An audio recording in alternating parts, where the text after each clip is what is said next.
而说到这种离奇的现象，英国利物浦的博尔德街绝对是最诡异的高发地。在2006年，就有一宗特别离谱的案例，主角不是别人，而是一位自称惯偷的男子肖恩。根据当地利物浦回声报的报道，肖恩当时正被一名保安追赶，慌不择路地在博尔德街狂奔。就在这时，他突然感到胸口一阵发紧，甚至怀疑自己是不是要心脏病发作。于是他一头钻进了一条名叫布鲁克斯小巷的小路。可他万万没想到，这一转弯迎接他的竟然不是安全感，而是40年前的世界。就在那一刻，肖恩才彻底反应过来，自己身边的世界全变了。街道上依旧有人来来往往，可他们穿的衣服却明显是几十年前的老式款式，连停在路边的汽车也全是复古车型，就像他突然被扔进了一部老电影里。他慌乱之中，看见中央车站附近有个报刊亭。肖恩快步走过去，目光落在一摞摞整齐摆放的报纸上，那是《每日邮报》。而当他低头一看日期，整个人彻底愣住。1967年5月18日，星期四，一切都对上了。难怪那些人、那些车子都像是穿越自几十年前，因为他真的来到了1967年的利物浦。心慌意乱的肖恩赶紧往回跑，钻进刚才走来的布鲁克斯小巷。果然，四周的景象立刻又变回了2006年的样子。可当他回头望去时，却发现，尽管自己已经回到现代，那座报刊亭依然透着诡异的光景，仿佛透过一扇隐形的时空之门，他还能看见1967年的利物浦就在不远处静静存在。心神不宁的肖恩慌慌张张回到了家。有意思的是，后来利物浦回声报的记者连续4次单独约见过他，可在这4次采访里，肖恩始终没有改过口，哪怕记者刻意设下陷阱想抓漏洞，他的叙述依然前后一致。更令人惊讶的是，那名当初追赶他的保安也被找到了。保安回忆说，肖恩在拐进布鲁克斯小巷的那一瞬间，就像凭空消失了一样。直到今天，这起博尔德街时空滑移依旧是个彻底的谜团。但更耐人寻味的是，这并不是唯一的案例。在利物浦回声报另一篇文章里，作者汤姆斯莱门就记录了一则同样令人瞠目结舌的故事，标题叫《时空救赎》。故事发生在伦肖街，距离著名的博尔德街不过5分钟的路程。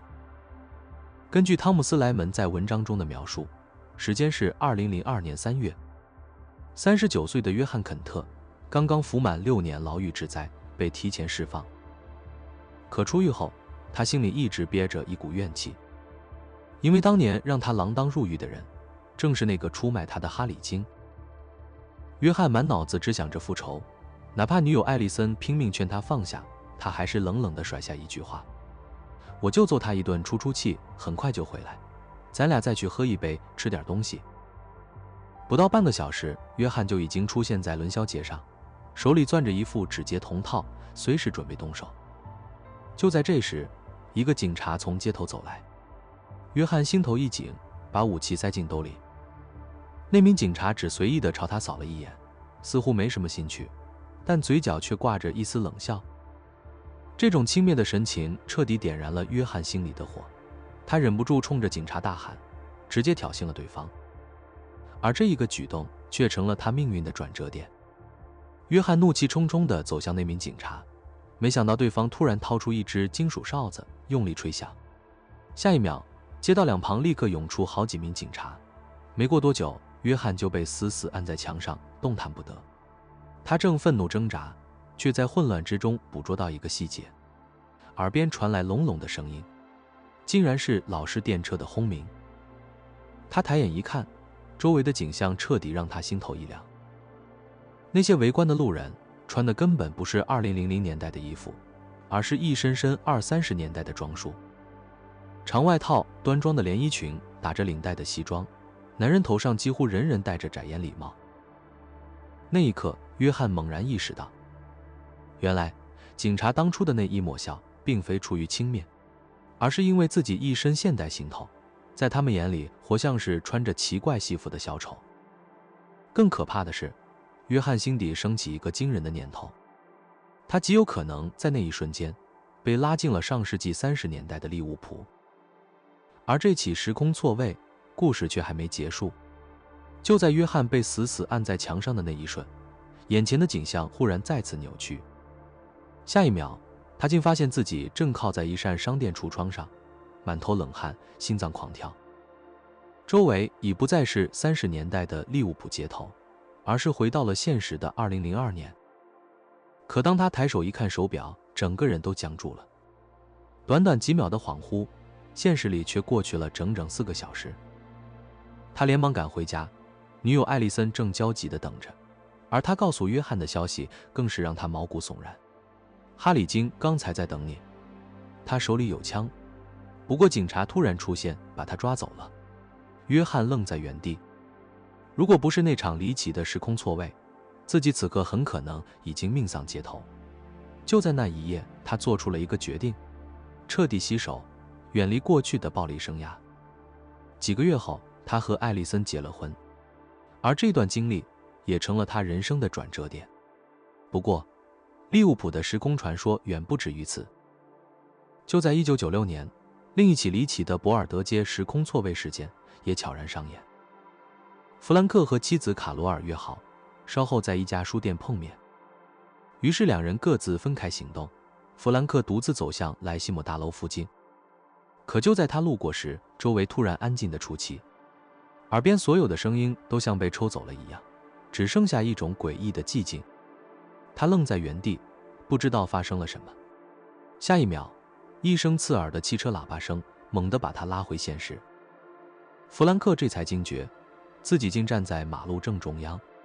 一辆面包车险些撞上他，从他身边呼啸而过。可让他更毛骨悚然的是，那辆车居然是50年代的老式款式，连车身上的字样 Kaplan S 或者 Kaplan S 都是复古的老派字体。一股寒意从脚底直冲上来，弗兰克的脑海中只剩下2个字：不对劲。他不敢耽搁，快步朝书店迪伦书屋赶去，心里唯一的念头就是要尽快和妻子会合。可当弗兰克赶到书店时，却愣住了。门口挂着的招牌不是熟悉的迪伦书屋，而是写着一个完全陌生的名字 Cripps。 透过橱窗，他看到的也不是书，而是一排排女士服装和手袋。他心头一紧，抬眼四顾，这才注意到街上行人穿的衣服根本不像90年代，更像是2战时期的老式打扮。还没等他理清思绪，一位女士擦身而过，径直走进了那家 Cripps。 弗兰克犹豫了一瞬，还是跟了进去。可就在他跨进门口的刹那，眼前的一切骤然变化。那些女装和手袋瞬间消失不见，取而代之的正是他熟悉的一排排书架。而更离奇的是，那位走在他前面的女士此刻也一脸茫然，像是刚刚经历了同样的错乱。弗兰克忍不住开口问她：“你有没有觉得哪儿不对劲？”女士迟疑了一下，点点头：“是啊，我本来还以为这里新开了一家服装店才走进来的。”最后，弗兰克还是和妻子碰了面，可那段离奇的遭遇他选择了隐瞒。直到下午回到家，心中那份疑惑仍旧挥之不去，于是他开始查找那条街的历史。结果让他毛骨悚然，原来那家书店过去的确曾是一家女装店，而他在街上看到的那辆老式货车 Kaplan S 的字样也并非幻觉。50年代，街上真的有一家叫这个名字的商铺。听到这里，或许你会觉得这只是偶然的重叠，或是记忆的错觉。可奇怪的是，类似的经历并不止他一人。进入到21世纪后，又有一件轰动的事件被传出。大约在2000年代初，一名17岁的少女，我们姑且称她为伊莫金，在逛利物浦的新开商店时，也遭遇了一次离奇的时空错乱。那天，她正去博尔德街上的一家新开张的 Mothercare 替姐姐的新生儿挑选用品。刚一进店，她就惊讶于价格的便宜，以为是开业促销。可等到结账时，她拿出银行卡准备付款，收银员却冷冷地回了一句：“我们不收这种东西。”因为身上只带了点现金，伊莫金最终放下了那些婴儿用品，空手回了家。当天，他把这件怪事随口告诉了母亲。没想到母亲听完后神色一变，对他说：“那地方早就不是 Mother Care 了，已经变成银行好几年了。”第二天，伊莫金再次来到那栋建筑前，果然，眼前伫立的只是一家银行，仿佛昨天的商店从未存在过。可奇怪的时空裂缝，并不只出现在利物浦的博尔德街，在马丁·埃廷顿的著作《一位通灵工程师的实时旅行故事》里，还记录了一段同样匪夷所思的经历。时间追溯到上世纪50年代初，地点是美国威斯康星州的拉辛。12岁的梅尔·赖利那天正在家附近的树林和田野里探险。可就在穿过一片草地时，他突然感觉周围的环境一下子变了。忽然间，空气中花草的清香荡然无存，取而代之的是木柴燃烧的烟气，还有烤肉的香味。耳边也传来了若隐若现的人声。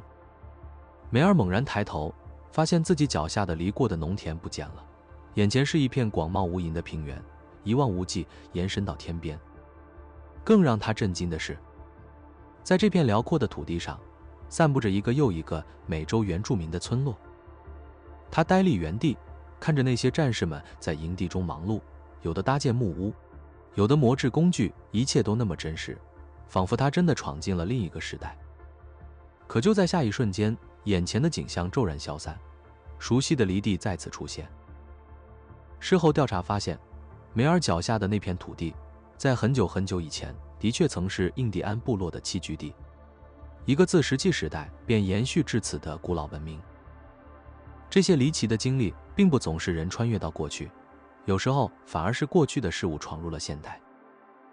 1969年10月20日的傍晚， LC 和朋友查理开着车，沿着167号公路驶向拉斐特。路上一片空旷，他们的车已经独自跑了很久。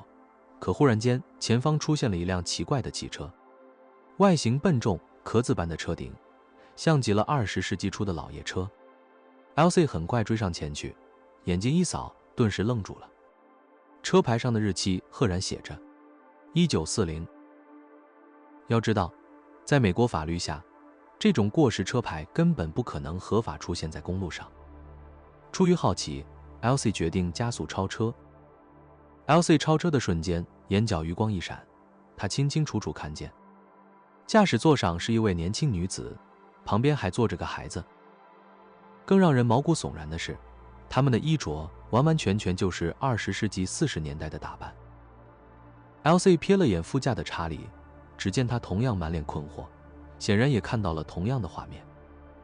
鼓起勇气， LC 侧过身，透过车窗对那女子喊话，甚至用口型问她需要帮忙吗？女子的表情瞬间紧绷，满脸的慌乱与恐惧。她点了点头，示意自己确实需要帮助。LC 立刻打转方向盘，把车停到路边，准备引导她跟上来。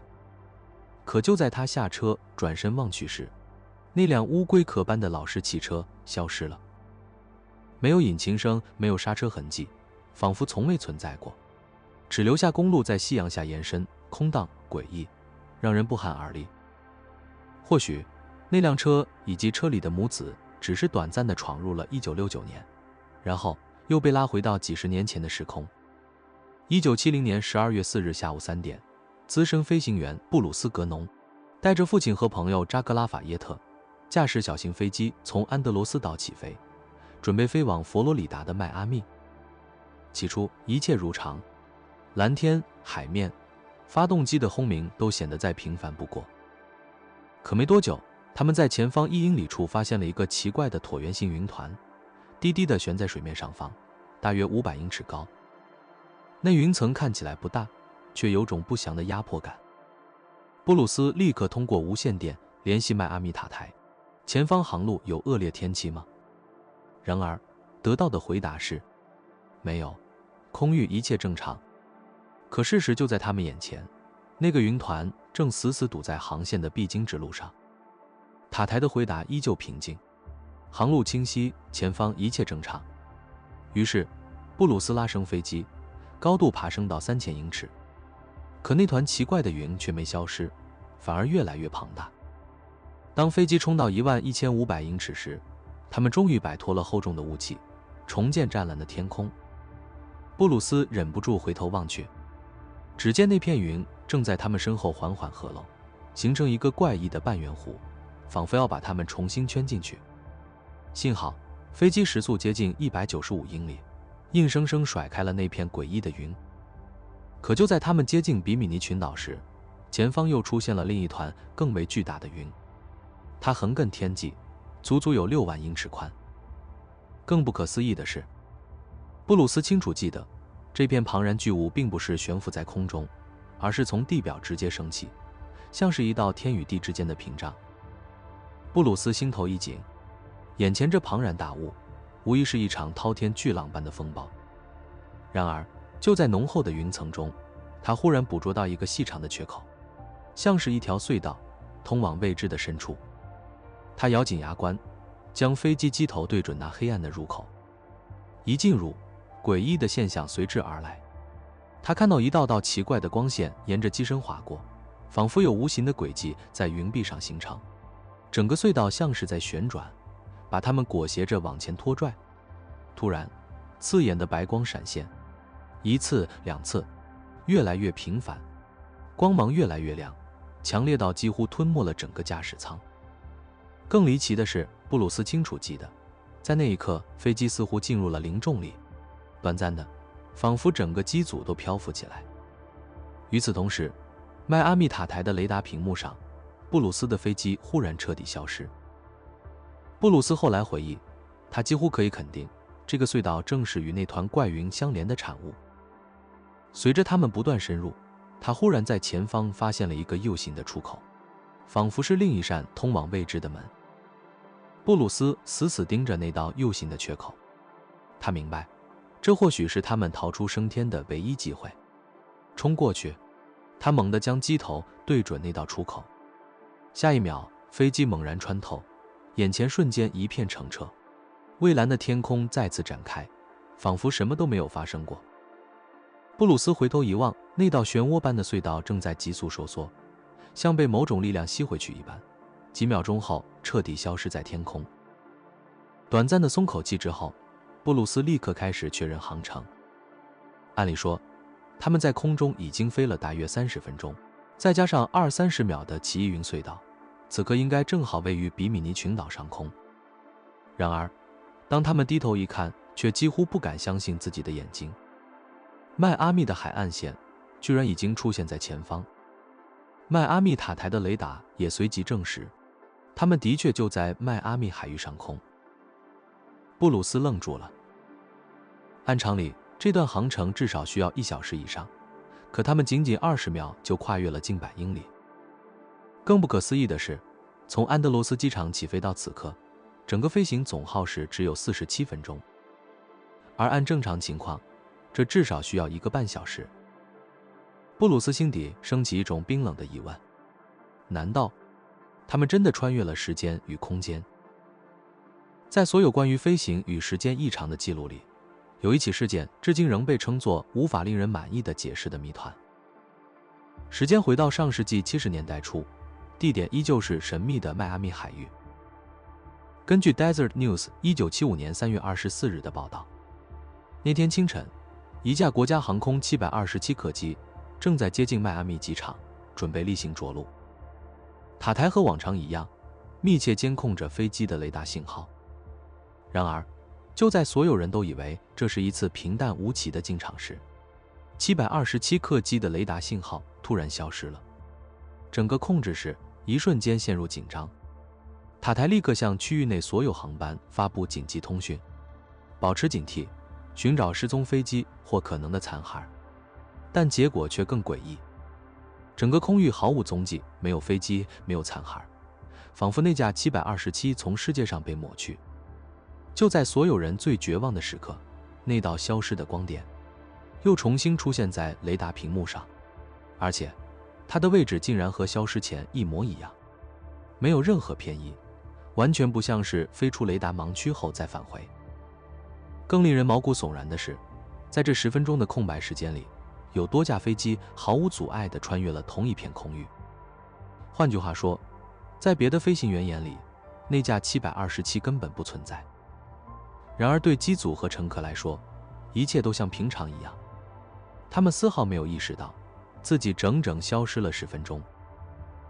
塔台随即下达了一项极不寻常的指令，要求727改道，在一条专门用于安全风险与特殊事件的隔离跑道上降落。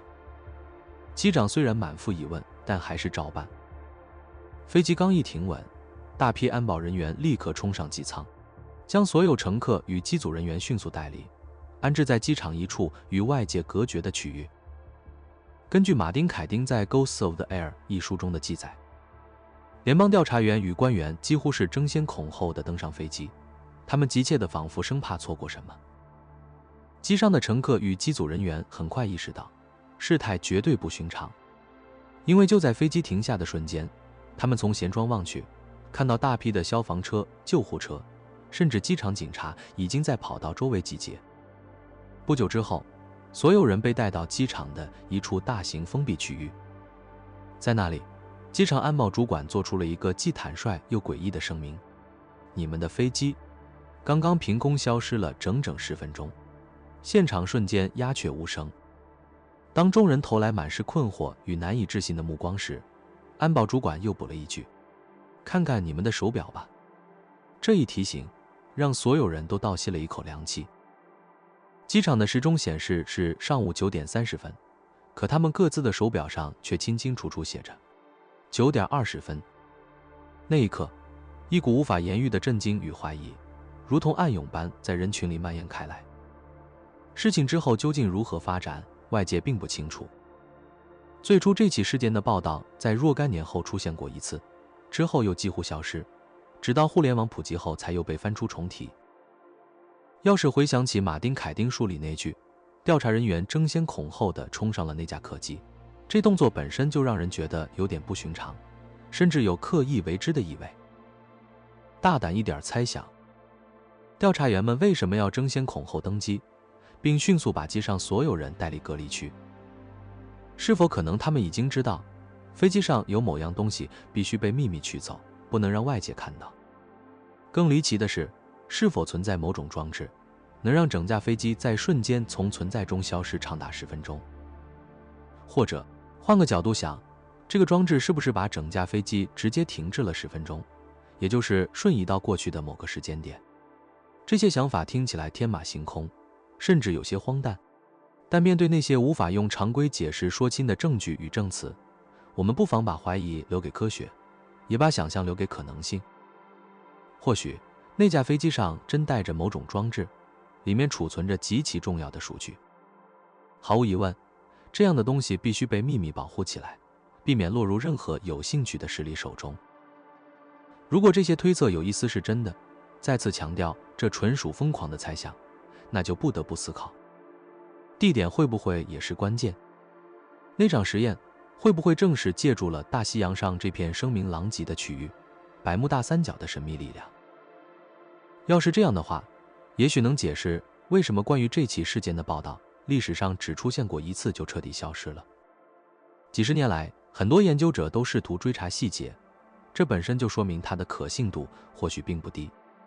但问题是，他们始终找不到任何实质证据，没有航班号，没有官方飞行记录，也没有机组或乘客的公开证词，仿佛这起消失10分钟的离奇事件从来没发生过一样。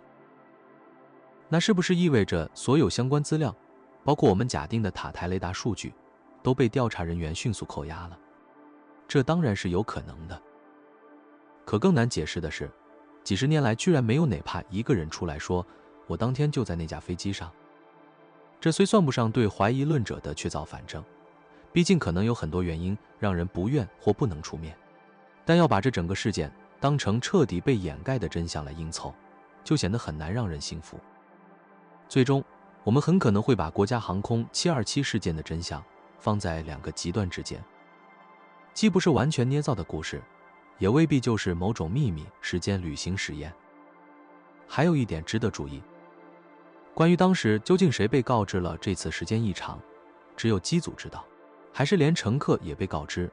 这一点在不同资料里也存在争议。如果真的是前者比较接近事实，那保持几十年的沉默就显得容易多了。毕竟，飞行员和机组成员都很清楚，一旦说出来可能会断送职业生涯。再加上冷战时期那种依然存在，虽然已不如高峰期那样浓烈的爱国氛围，这种集体沉默似乎就更容易理解了。无论真相究竟如何，这起案件直到今天，依旧让研究者和那些热衷于奇闻异事的人着迷不已。以上这些，其实只是时间与现实异常事件中精挑细选的一小部分案例，还有更多的类似故事，散落在各种档案、口述，甚至官方记录之中。有一点很清楚，我们对时间的理解很可能是错的，同样，我们对现实的认识也远未全面。时间可能并不是我们想象的那样直线前进，反倒更像是弯曲、圆润的结构，暂且这么称呼它。也许正是这种弯曲性，偶尔制造出我们称之为时空滑移的怪异现象。再看看现实本身，很可能并非单一层面存在，而是由多个维度并行构成。这些维度有时会短暂撞击或重叠，理论上就能解释我们今天讲到的许多怪异事件。有人瞬间消失，有物件凭空出现，有人短暂回到过去，也有人莫名被送到别的现实。这些故事或许只是幻觉，或许是记忆的错乱，但也可能它们真的是时间与现实的裂缝。答案或许永远无法确定，但有一点可以肯定，关于时间的秘密远比我们想象的更神秘。也许，下一个走进时空裂缝的人就是你。